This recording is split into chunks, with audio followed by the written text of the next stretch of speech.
नमस्कार विद्यार्थी मित्रांनो, मी एस जे कॉमर्स इन्फो या चॅनलमध्ये आपलं परत एकदा स्वागत करतो. कारण वाणिज्य संघटन व्यवस्थापन या विषयाचा आपण पहिला एक व्हिडिओ पाहिला होता. दुसरा परत आला होता, पण त्यामध्ये थोडंसं व्हिडिओ क्लिअरिटी वगैरे नसल्यामुळे तो व्हिडिओ आपण परत या ठिकाणी डिलीट करून या ठिकाणी तुम्हाला नवीन व्हिडिओ या ठिकाणी टाकण्याचा मी प्रयत्न करणार आहे. आजच्या याच्यामध्ये आज आपल्याला परत याच्यामध्ये व्यवस्थापन तत्वाचे महत्व हा मुद्दा या ठिकाणी पाहायचा. तर व्यवस्थापन तत्व पाहणं आपल्याला व्यवसायिक दृष्टिकोनातून अतिशय महत्वाचे. याचे कारण असे आहे की व्यवस्थापन शिवाय आपल्याला कुठलाही व्यवसाय करणं सहज शक्य नाहीये. त्यामुळे जर चांगलं व्यवस्थापन करायचं असेल तर त्या ठिकाणी व्यवसाय देखील चांगल्या पद्धतीने होणं गरजेचं आहे. आणि व्यवसायाचं योग्य तेच व्यवस्थापन या ठिकाणी होणं देखील गरजेचं आहे. मग त्यामध्ये व्यवसायाचं स्वरूप, व्यवसायाचा आकार किंवा ग्राहक वगैरे जे काय असेल त्या ठिकाणी लागणाऱ्या सर्व बाबी त्याची आपल्याला पूर्णतः करावी लागते. तर ही पाहत असताना आपल्याला या व्यवस्थापन तत्वाचे महत्व समजून घेणं आपल्याला गरजेचं आहे. आता हे महत्व समजून घेत असताना आपल्याला या ठिकाणी पहिलंच महत्व सांगितलेलं आहे की व्यवस्थापकामध्ये उपयुक्त जाणीव निर्माण करणे.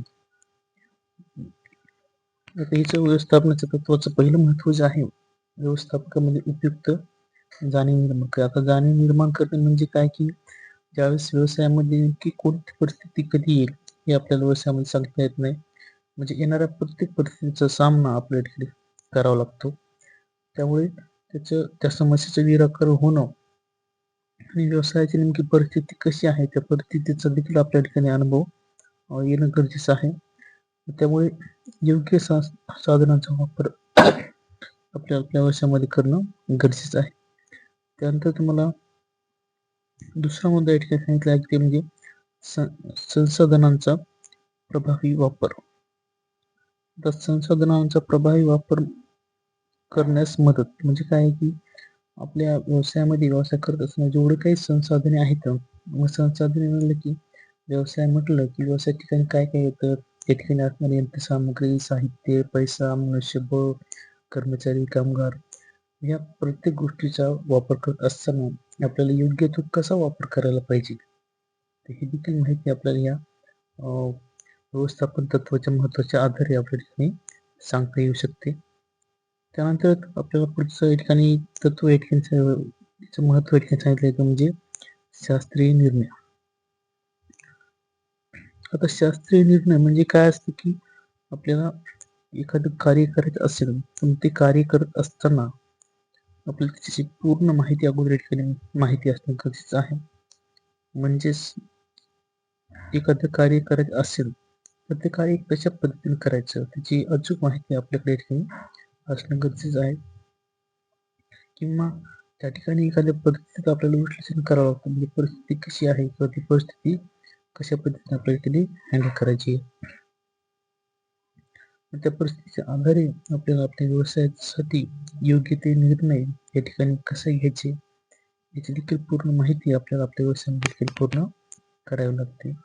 ही देखील माहिती आपल्याला आपल्या व्यवसायाच्या माध्यमातूनच या व्यवस्थापन तत्वाच्या आधारे आपल्याला जर आपण चांगल्या पद्धतीने व्यवस्थापन जर केलं तर निर्णय कोणता आणि कधी आणि केव्हा घ्यायचा ह्याची पुरेपूर माहिती आपल्या ठिकाणी घेता येईल. त्यानंतर तुमच्या व्यवस्थापन तत्वाचं पुढचं महत्व आपल्या ठिकाणी सांगितलं ते म्हणजे सामाजिक जबाबदारीची जाण. सामाजिक जबाबदारीची जाणीव म्हणजे काय असतं की जो उत्पादक आहे उत्पादकाला बाजारपेठेमध्ये चांगल्या वस्तूचे उत्पादन केलं एवढंच अवलंबून नाही ते त्याला बाजारपेठेमध्ये आपल्या वस्तूला किंमत किती आहे किंवा आपल्या वस्तूमध्ये जी काही गुणवत्ता आहे ती देखील किती आहे किंवा वस्तूची विक्री करत असताना आपण कृत्रिम मक्तेदारी म्हणा किंवा वाजवी स्पर्धा आणि योग्य मोबदला तसेच वातावरणामध्ये आपल्या वस्तूच्या बाबतीत जे काही बदल होत असतात. कारण आपल्या सर्वांना माहिती आहे व्यवसायामध्ये वस्तू कशा जरी असल्या किंवा किती जरी असल्या त्याला एक ना एक दिवस त्याच्यामध्ये काही ना काहीतरी किमतीमध्ये चढ उतार झाला आपल्याला पाहायला मिळतो. त्याचबरोबर तुमचं कामाची योग्य जागा, तर काम एखादं करायचं असेल ते कुठं करायचं ह्याची देखील पूर्ण अशी माहिती आपल्याला या व्यवस्थापन तत्वाच्या आधारे आपल्या ठिकाणी समजू शकते. त्याचबरोबर कोणत्या यंत्रणा आपण आपल्या व्यवसायामध्ये राबवल्या पाहिजेत, जे की फक्त आपल्या व्यवसायामध्ये आपलाच व्यवसाय आहे असं समजून चालत नाही. तर आपल्याला आपल्या त्या पूर्ण समाजावरती अवलंबून राहावं लागतं. समाजामध्ये राहणारे जे काही ग्राहक वर्ग आहे, ते प्रत्येक ग्राहकाची वेगवेगळी मागणी असते. म्हणून त्यावेळेस आपल्याला त्याचा देखील विचार करावं लागतं. म्हणून या ठिकाणी सामाजिक जबाबदारीची जाणीव देखील होणं हे अत्यंत गरजेचं आहे. त्यानंतर पुढचा मुद्दा आहे की आपल्या ठिकाणी सांगितले आहे तो म्हणजे संशोधन आणि विकासास प्रोत्साहन. आता संशोधन आणि विकासास प्रोत्साहन म्हणजे काय की व्यवस्थापनाची जी काही तत्त्वे आहेत आपल्या प्रोत्साहन पाहायची तिथं, तर त्या तत्वामध्ये आपल्याला सध्याची परिस्थिती काय आहे ती परिस्थिती आपल्याला बदलावी लागते.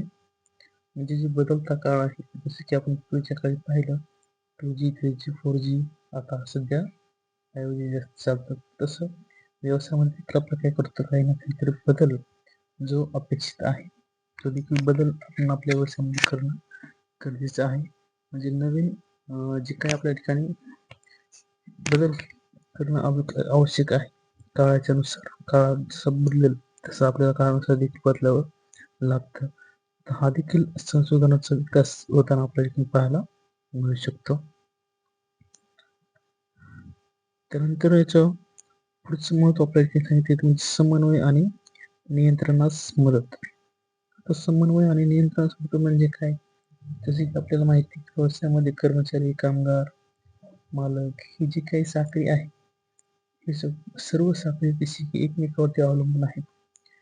त्यामुळे प्रत्येकाला वेगवेगळ्या मध्ये जरी ते काम करणार असले तर त्यांना एकमेकांमध्ये समन्वय व सहकार्याची भावना त्यांना निर्माण करणं हे थोडं आव्हानात्मक सध्याचं घडेल त्यांच्या दृष्टिकोनात आपल्या ठिकाणी सांगता येईल.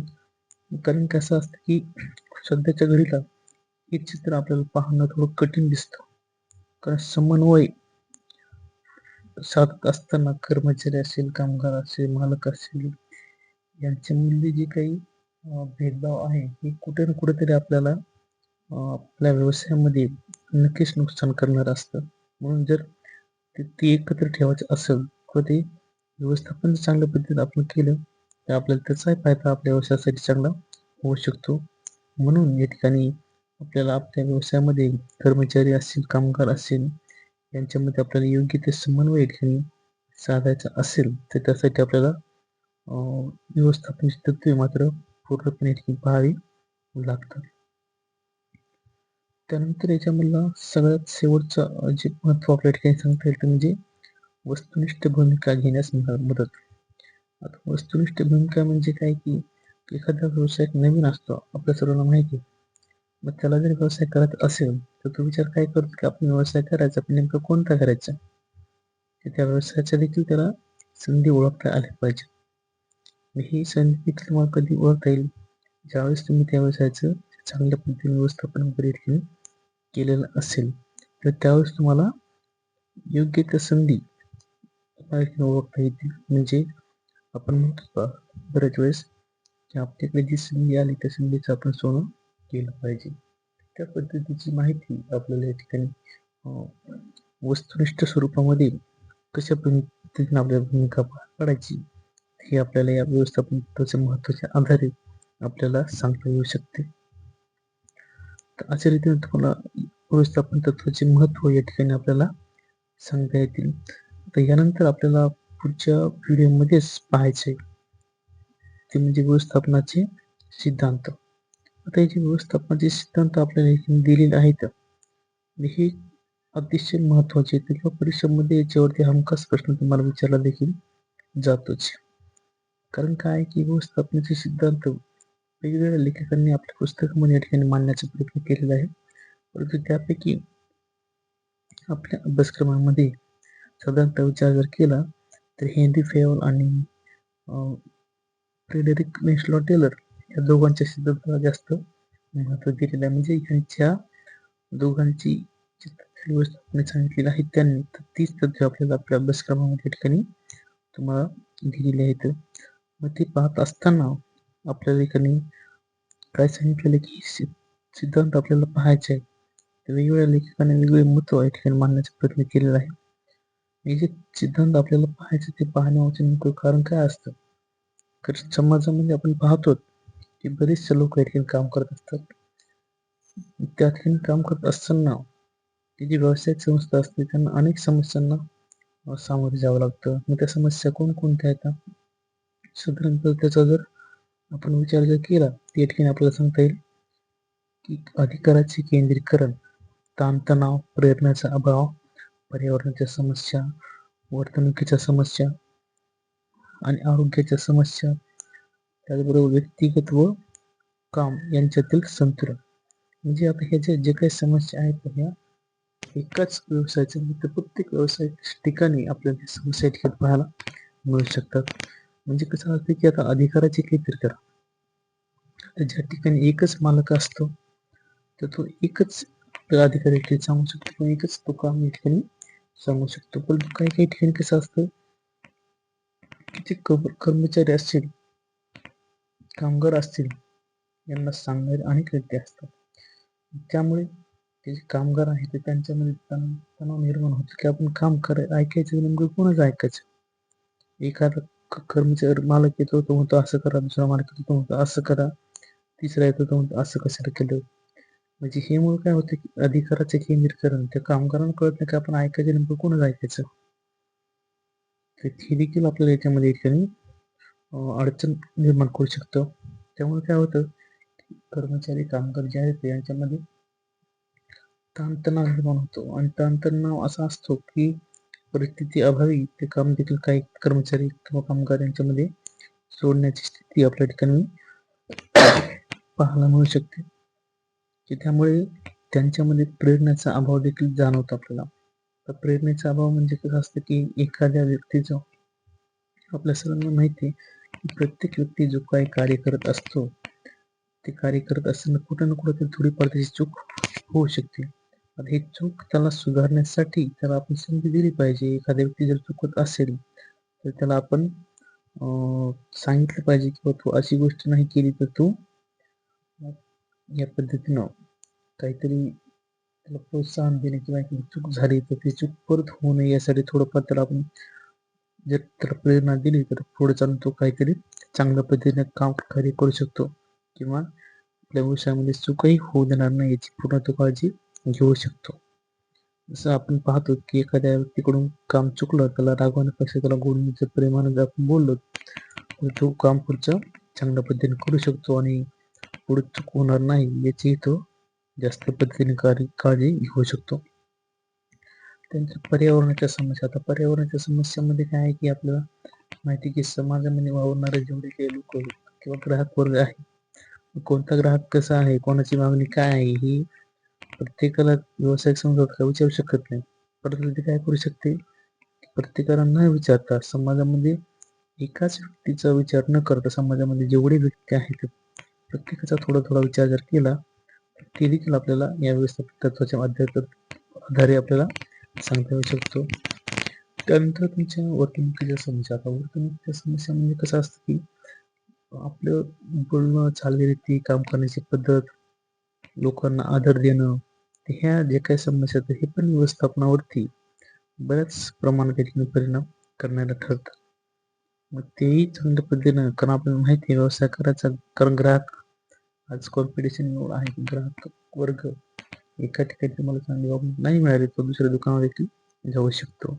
त्याचबरोबर आरोग्याच्या समस्या, व्यक्तिगत आयुष्य व काम यांच्यातील संतुलन, असे बरेचशा समस्या ज्या आहेत त्या समस्या सोडवण्यासाठी आपल्याला हेनरी फेवर आणि फ्रेडरिक विस्लॉ टेलर यांचा सिद्धांत आपल्या ठिकाणी पाहायचा आहे. तर उद्याच्याच व्हिडिओमध्ये आपल्याला हेनरी फेवर यांच्या व्यवस्थापनाचं तत्त्वे या ठिकाणी पाहायचे आहे. त्यामुळे पुढची व्हिडिओ तुम्हाला मिळण्यासाठी सर्वांनी आज आपण चॅनलला जेवढं काही पाहिलेलं आहे तेवढंच या ठिकाणी म्हणजे पुढची माहिती आपण उद्याच्या व्हिडिओमध्ये पाहणार आहोत. सर्वांनी पुढचे व्हिडिओ समजून घेण्यासाठी परत चॅनलला जॉईन करणं आणि सबस्क्राईब आणि लाईक करायला मात्र नक्की विसरू नका.